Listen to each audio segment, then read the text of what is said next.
જય શ્રી કૃષ્ણ મિત્રો, કેમ છો બધા? મજામાં છો? હું મજામાં છું, તમે બધા મજામાં છો?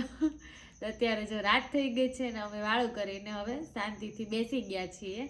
આજે વાળું કર્યા પણ વિડીયો બનાવવાનો ટાઈમ નહોતો, બહુ વધારે પડતી ભૂખ લાગી ગઈ હતી એટલે અમે લોકોએ જમી લીધું અને જો શાંતિથી હવે બેઠા છીએ ને ઠંડી પણ બહુ મસ્ત મસ્ત છે અહીંયા. બાર ઓસરીમાં તો વધારે લાગે, એ મોજા ને બધું પહેરીને બેસી. અત્યારે મેં સ્વેટર પહેર્યું છે, ઠંડી વધારે છે આજે. તો મેં તમને બધાને કીધું હતું કે રોજની રોજ કોમેન્ટ વાંચીશ. તો અત્યારે જો આપણે બપોરના વ્લોગમાં જે કોમેન્ટો આવી છે આપણે વાંચીને હું તમને સંભળાવું, બરોબર? અને તમને જવાબ આપી દઉં છું. તો પહેલા આવે છે કલ્પનાબેન, શાક સરસ છે પણ થોડો રસો રાખો તો રોટલા સાથે ખવાય. એમાં એવું છે કે રસાવાળું શાક અમને વધારે પડતું જામતું નથી. ક્યારેક રસાવાળું કરીએ ને ક્યારેક રસા વગરનું કરીએ. અને આ એકદમ મસ્ત પેલું ચચડી જાય ને એ ટાઈપનું અમે શાક કર્યું છે. રસાવાળું પણ ક્યારેક ક્યારેક અમે કરીએ છીએ. પંકજભાઈ, ક્રીના ભાભીજી, તમે ક્યાં હતા અત્યાર સુધી અને રિપ્લે નહોતા આપતા, તમે રોજે વિડીયો મસ્ત મસ્ત બનાવો છો, એવું બધું લખ્યું છે. તો એના માટે ખૂબ ખૂબ ધન્યવાદ. અને અમે લોકો તો જો સુરત ગયા હતા અને ત્યાંથી અહીંયા આવ્યા છીએ અને નવરા પડીને પાછા વિડીયો ચાલુ કરી દીધા છે. Geetaben, nice and your smile is very beautiful.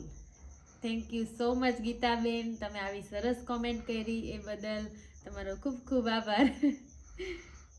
જિગ્નેશભાઈ પટેલ, તમે દૂધીનું શાક બનાવો તેમાં દાળ નાખજો, સારું બને છે શાક. હા, અમે દૂધી દાળનું શાક બનાવીએ છીએ, પણ આજે અમે દૂધી બટેકાનું શાક કર્યું હતું એટલે એમાં દાળ તો ન નખાય ને. દાળ અમે પલાળીને પછી દૂધી ચણાની દાળનું શાક બનાવીએ, બહુ સરસ થાય છે. અમે બનાવીએ છીએ વારા ઘડીએ. વિનોદભાઈ, જય શ્રી કૃષ્ણ તમને. જુમાભાઈ, તમે કયા ગામથી છો? અમે અત્યારે જેસર છીએ. અમે છીએ સુરતના પણ અમે અત્યારે જેસર આવ્યા છીએ થોડોક ટાઈમ માટે. મારા હસબન્ડનું કામ અહીંયા ચાલે છે એટલે અમે થોડોક ટાઈમ માટે અહીંયા શિફ્ટિંગ થયા છીએ. કિશોરભાઈ, તમારું ગામ કયું? અમારું ગામ જેસર છે, પાછું તમને કહી દઉં હવે. અમારું ગામ છે લાસા, પણ અમે લોકો અહીંયા જેસરમાં અત્યારે છીએ. મારા હસબન્ડની જોબ અહીંયા ચાલુ છે એટલા માટે. નીતાબેન, બેન મસ્ત મસ્ત શાક થયું છે.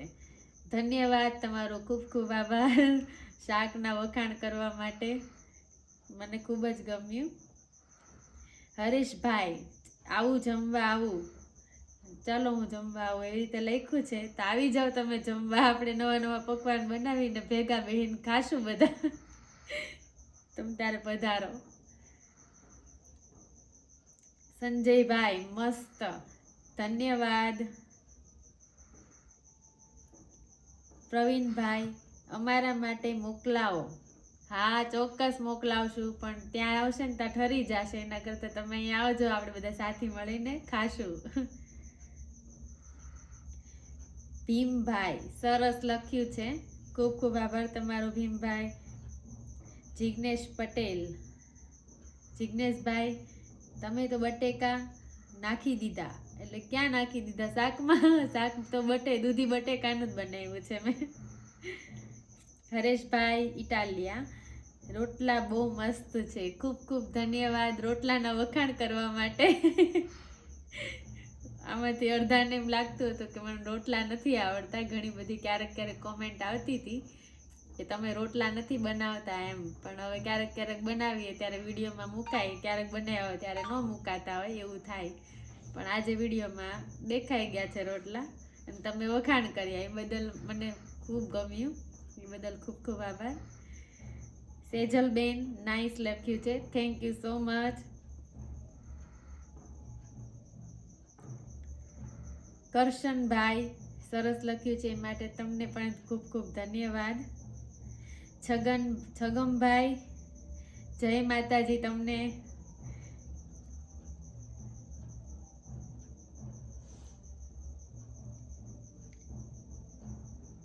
કાંતિલાલભાઈ, રોટલા દૂધીનું શાક મોકલો. ચોક્કસ મોકલશું, પણ આમ ત્યાં આવશે ને શાક તો બધું ઠરી જશે. એના કરતાં રોટલા અને શાક અહીંયા ગરમા ગરમ ખાવાની જ મજા આવે. તો તમે લોકો અહીંયા પધારશો ને આપણે ભેગા બેહીને ખાશું. તો બધાએ મસ્ત મસ્ત કોમેન્ટ કરી છે, એ બદલ ખૂબ ખૂબ ખૂબ આભાર બધાનો. અને આવી જ રીતે દરરોજના વિડીયોમાં તમે મને કોમેન્ટ કરતા રહેશો, તો હું રોજ રોજ વાંચીને તમને આ રીતે રિપ્લાય આપી દઈશ. તો જે લોકોએ સ્ટીકર મોકલ્યા છે એને પણ ખૂબ ખૂબ ધન્યવાદ. નાઇસના ને એવા બધા સ્ટીકર મોકલ્યા છે બધાએ, તે માટે ખૂબ ખૂબ ધન્યવાદ. તો આપણે લોકો આવતા બ્લોગમાં ફરી મળશું. ત્યાં સુધી બાય બાય, ટેક કેર.